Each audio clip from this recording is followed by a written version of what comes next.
And hello YouTube, this is GSmaniamsmart, and I'm today on a brand new video for Gaming with GS, and today we're here on Guild Wars 2, and the June 1st patch was just released a few hours ago, and I've gotten to play some of it.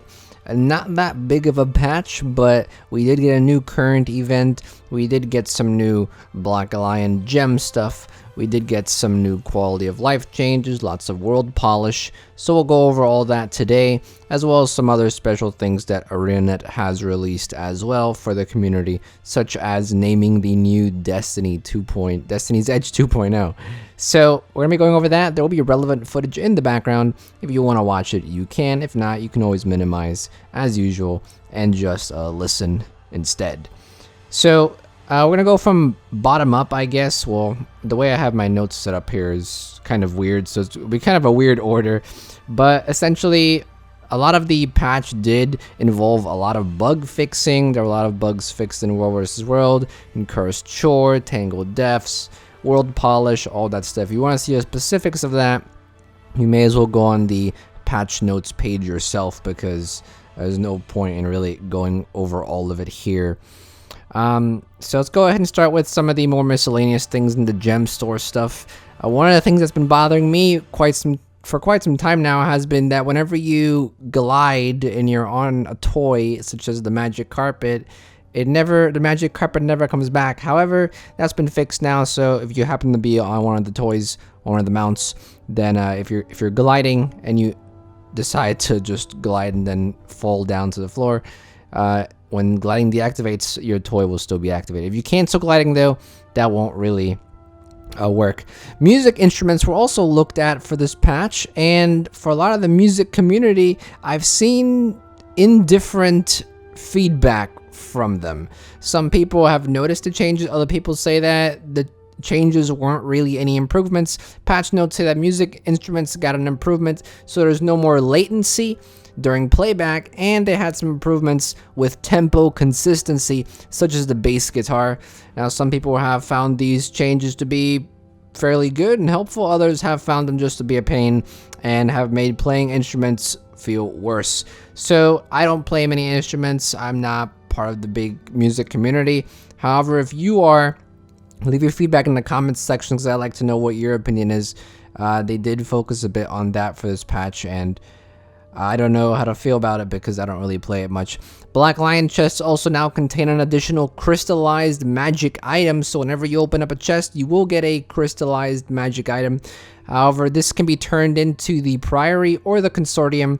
You only get 1 gold for it though, so don't go buying tons of Black Lion boxes, because even if you get these magic items, you can only turn them in for a gold, and doing your dailies gives you 2 gold, so it's not really anything to drop your money in. However, what there could be possible ways of dropping your money in is for the super rare contract items. You know, the ones where you have a Black Lion merchant wherever you are in the world, a contract like that, or some of the other contracts that are available in the game.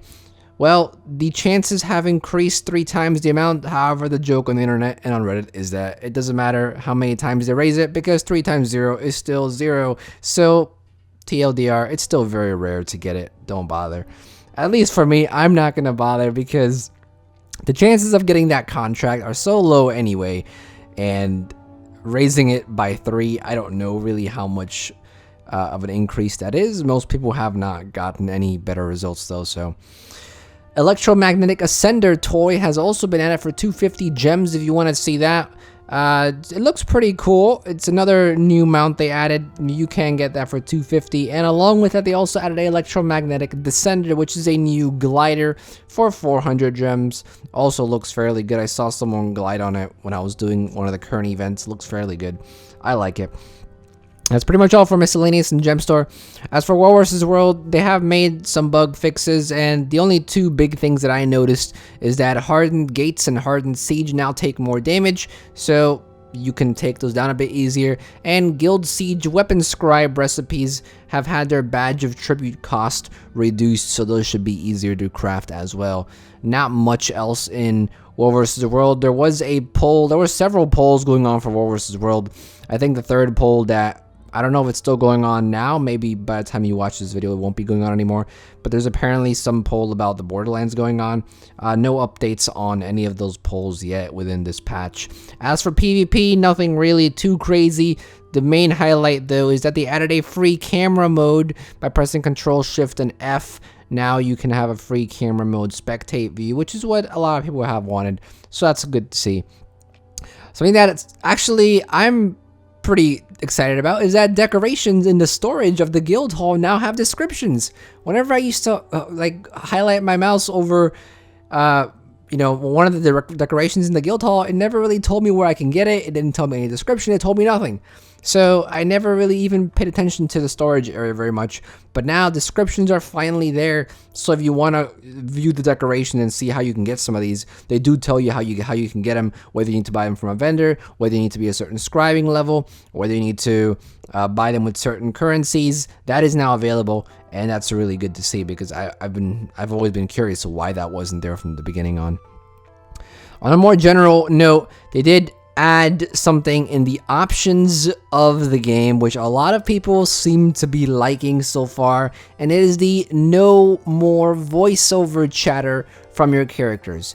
You know the Asura line that says, "I feel 6 feet tall," or, you know, "eat my dust," or whatever, all those lines that you constantly repetitively hear, or "feel the burn." I know a lot of the elementalist ones because God, I hear those constantly. Well, now you have the option to disable all of them. You won't have to hear your character say those lines constantly over and over and over. I remember when the Elementalist Tempest was first released, a lot of people were saying, well, do we really have to hear these auras constantly being shouted out? And well, you can now actually disable those, which is fairly cool, and a lot of people are liking that as well. And other than that, there hasn't been much else really, but what there has been added to the game content-wise is a new current event. Just like the last few patches, we've been getting new current events. This patch, similarly, new current events revolving around the ley lines. Now for this patch, there's 4 new achievements. 2 of them are fairly annoying to get. I don't know if they're gonna change anything to fix that, whether they're gonna make drop rates more. But essentially, what's happening is that when you log into your game, and I don't know if it's specific to the first character you log in to the first time you walk into Lion's Arch, because I loaded into my Guardian in Lion's Arch and I got mail. Then I loaded into my Elementalist, who was in like Metrica Province, went to Lion's Arch, didn't get any mail. So I don't know if that's a bug or what, but just check your characters in Lion's Arch, see if you have some mail, and you can talk to, I forget the lady's name now. It's the lady by the same place where we've been going to, the same lady who gives you the summary of the Living World Season 1, but the whole Scarlet War. I forget her name now, but it's like by a little camp, by the campfire, I think, near that area. If you talk to her, she gives you some background on the lore. You should see some footage in the background relating to that, so you can see who I'm talking about. But you talk to her, she gives some lore background, and she's basically saying that they're trying to gather leyline dust, or leyline energy. So, in Blaze Ridge Steps, there are going to be 2 NPCs at different locations, and the 2 waypoints that you're interested in are the Last Whiskey Bar waypoint, and the other one is the Refugee Sanctum waypoint. Now, either of those 2 waypoints, you're going to be escorting either the Consortium or the Priory, and basically, you're just walking with them to the location. There are 3 of the locations that they can walk to, so don't just camp by the locations where you were at the last event, because they do randomize and they are different each time. So just go to the 2 waypoints, whichever one you want to go to, and what you'll have to do is just follow the leader in that little area. The events spawn like every 15 minutes, just like the last 2 current events we had. Every 15 minutes or so, you're going to escort these guys to a specific location, and then at that location, you're going to fight some golems. You're going to fight some inquests there, and at the same time, there are going to be some ley energy laying around in that area, and you have to pick it up. You'll see a little orange icon on top of it. When you pick up this ley energy, you have to go collect it and then bring it to the capacitor, and you'll basically have to collect 30 of these to get one of the achievements. However, the downside is that you basically have to fight for these, because whoever sees it first can pick it up first, and then, well, if you don't pick it up in time, then you don't get it. You should see some footage of me doing the event, and I don't even see any of these. I didn't even pick any up. I didn't even get a chance to see any of them. There were so many people there, and it's just, it seems kind of annoying, because these 2 events, you're gonna have to really just keep an eye out on the floor and just get there before another person does.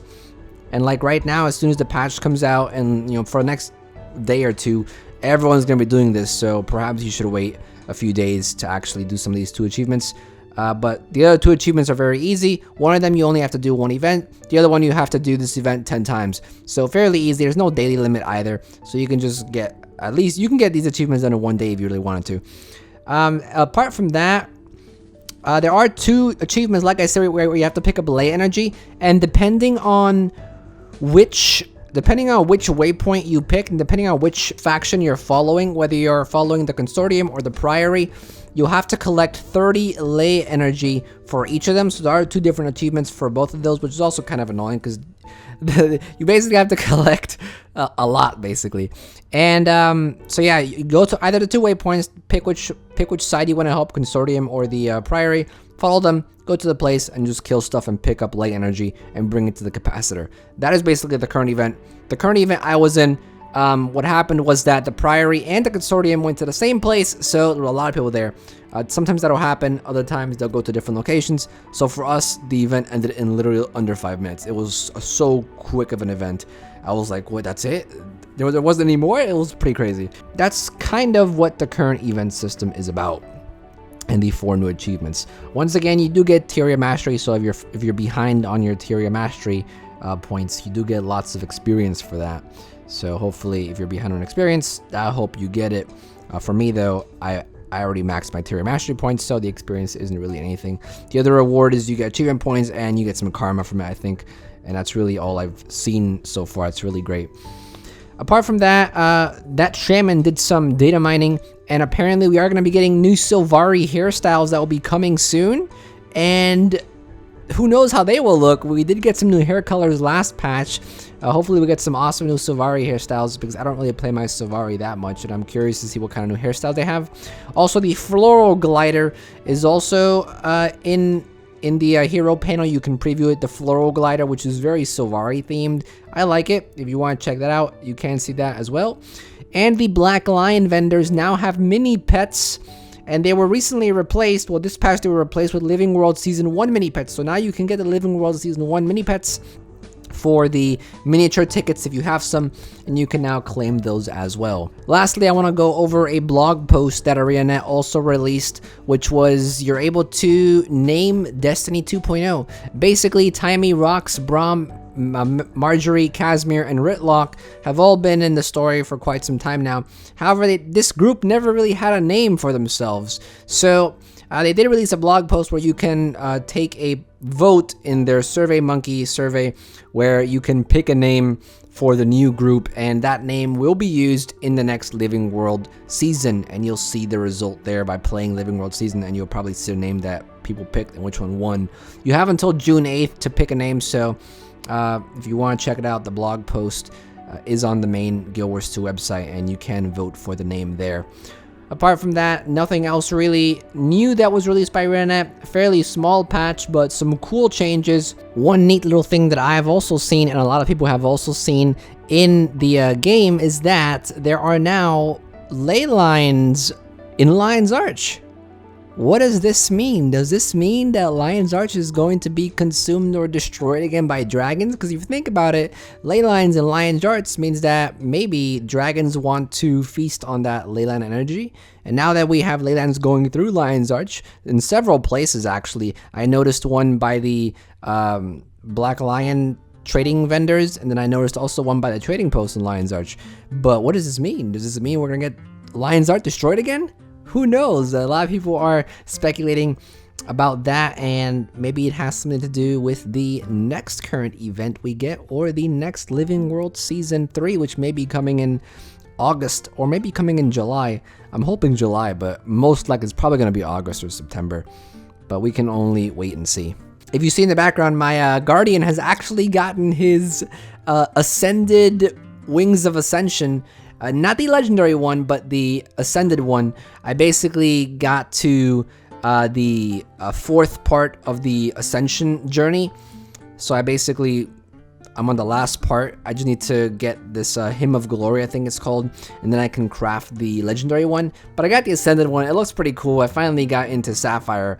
I think I'm like 2 tiers into Sapphire. So trying to get to Diamond here, I think I'm gonna make it. I've been playing a lot on my Dragon Hunter, and the trap build that I have is just so amazing. It works. I was on a 7 win streak, I think, or like a 6 or 7 win streak yesterday, and then I finally lost the game, and I was like, oh, this sucks. But you know why I lost? Because that 50% win rate. I swear to you, I've noticed now that whenever I get to that 50% win rate, or whenever I pass it, I end up losing. I don't know if it's just because I suck or because I have this mindset of, oh, I'm gonna lose now because I passed 50%. But it happened. So we'll see if I can get to Diamond. But I'm excited for the legendary back piece because I'm close to it. I'm really close to it. I got the ascended one, so I feel like I'm really making progress here. That's pretty much for this video. Thank you for watching as always. Hopefully you found this informative and hopefully you found it helpful. If you did find it helpful, you found any of my other videos helpful, such as the gold guides or the ascended crafting guides or any other content I do here on the channel, you can always donate $1 to my Patreon page. Something as low as that is always helpful and is always very much appreciated. All you gotta do is click the card in the top right corner of the screen and it'll bring you to the page. If you haven't subscribed to the channel yet, go and subscribe. Plenty of other Guild Wars 2 content on the channel. Plenty more to come as well. I think you'll enjoy it. I also have a music channel, a vlogging channel, an advice channel, and a tutorial channel if you want to check that out. Links are in the description as well as on the end card. And with that, this is GSmaniamsmart, and I'll be back sooner than you think. Don't go anywhere.